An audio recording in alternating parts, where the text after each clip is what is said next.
I did the video last week of DJ Vlad when he was having a discussion with a Princeton professor by the name of Morgan Jerkins.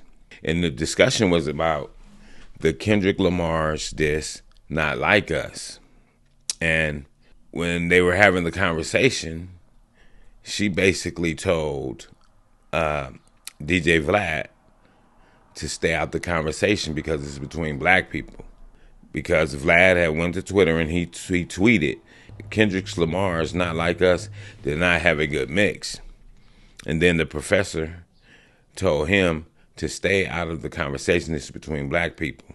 Morgan Jerkins, which is also the niece of industry great Rodney Jerkins.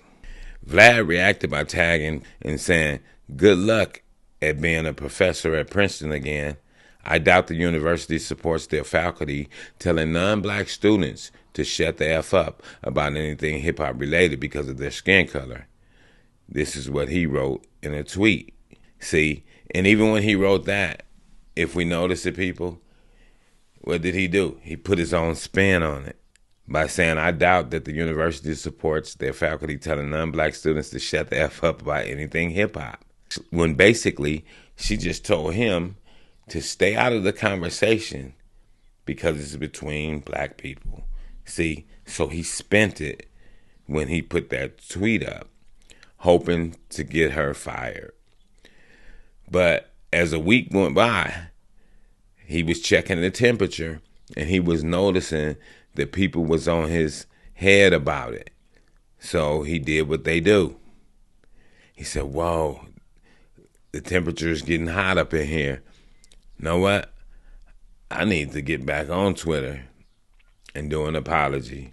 So he went back to Twitter this week and said, after considerable reflection, I would like to apologize to Ed Morgan Jerkins for tagging her job in my replies during our Twitter exchange last weekend.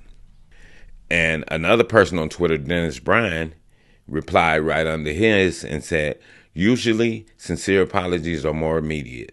My guess is that you were checking the temperature in the room and realized it was getting too hot to handle. Your immediate reaction was to target her employer and not create a respectable dialogue. To compound the situation, you attacked a highly respected scholar in our community. The jury is still deliberating on this one. See? And that's true. You attacked a highly respectable scholar in the black community, a Princeton professor, because you were into your feelings about the Drake and Kendrick Lamar diss when she simply told you to stay out of it. It's black people's business. And you took it to heart because you're used to being able to open your mouth and say what you want to say when it comes to things dealing with black people. You get to say whatever you want to say, and nobody calls you to the carpet on you. Nobody checks you on it. You've been getting away with it so long till it became a habit and you got complacent. And that's what happens. He got complacent. You know, he got the big numbers and feel like he can't be checked. And also, his apology wasn't even a decent apology. It was lame. He just said, after considerable reflection, I would like to apologize to Ed Morgan Jerkins for tagging her job in my replies during our Twitter exchange last weekend. That's all he said, right? He didn't really emphasize or have to go on the campaign trail when people that we have that have a status, when they say something about his people, you have to go on a whole campaign trail of apologizing. You have to go apologize to the rabbi. You got to apologize to everybody that's somebody and everybody that's nobody. And sometimes you got to come out the pockets. You see Nick Cannon, they had him going to all kind of synagogues and kissing rabbis' feet to apologize. Kyrie Irving, you see how they did him. And he didn't do nothing, but just said, hey, go watch this one movie. And what happened? they got up on his bumper just for telling people to go watch a movie.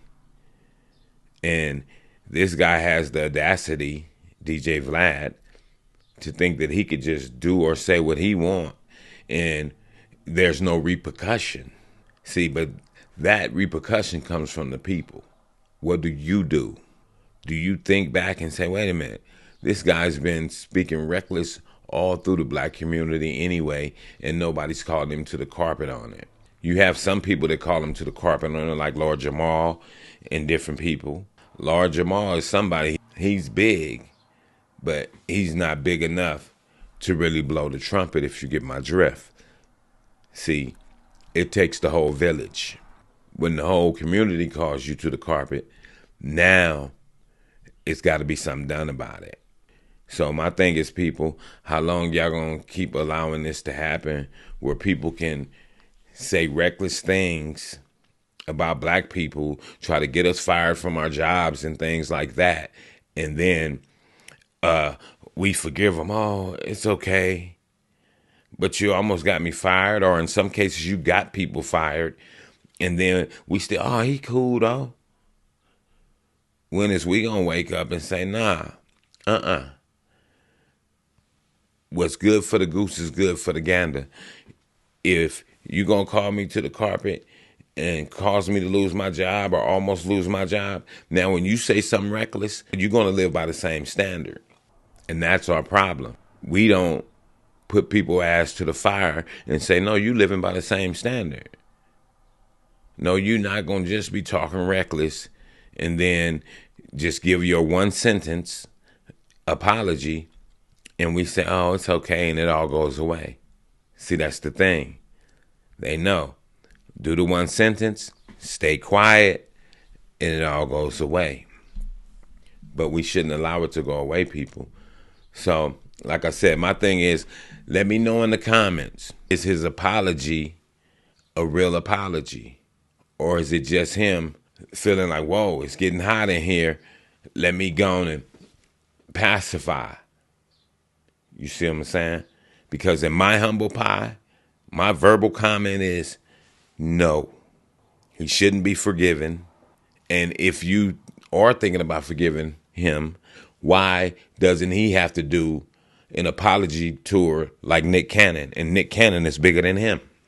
So like I say, peoples, let me know in the comments what you think. And with that, I'm going to say this is the news in you. North, east, west, south, unite from every alley in Cali, intersection and back street. Subscribe to the channel and hit the thumbs up on your way out the door.